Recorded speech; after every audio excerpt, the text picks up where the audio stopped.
پتہ ہے نماز ہمیں کیوں بوجھ لگتی ہے؟ کیونکہ ہم نماز کا مقصد نہیں جانتے۔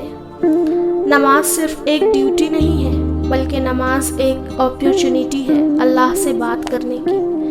اگر آپ نماز کا مطلب سمجھیں گے تو آپ کو پتہ چلے گا کہ سورہ فاتحہ سے لے کے آخری سلام تک نماز اپنے آپ ہی ساری کی ساری دعا ہے، آپ کے اور اللہ کے درمیان ہمیشہ رہنے والی دعا۔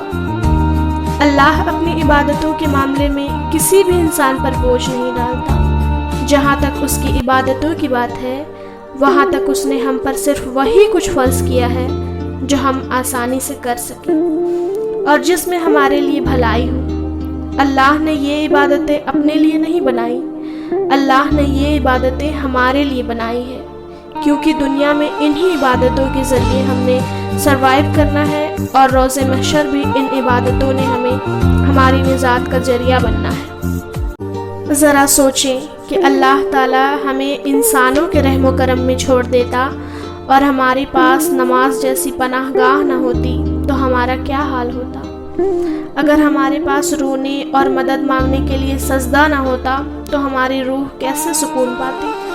ہم خوش قسمت ہیں کہ ہم اپنے اللہ سے بات کر سکتے ہیں۔ ہم خوش قسمت ہیں کہ اللہ نے ہمیں ان تمام لوگوں میں سے ہدایت دی جو اب تک بھٹکے ہوئے ہیں۔ اس سے بڑی اور کیا نعمت ہو سکتی ہے؟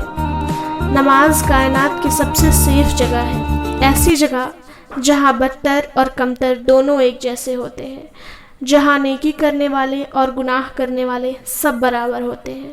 اللہ تعالی ہم سب کو نماز پڑھنے کی توفیق عطا فرمائے، آمین۔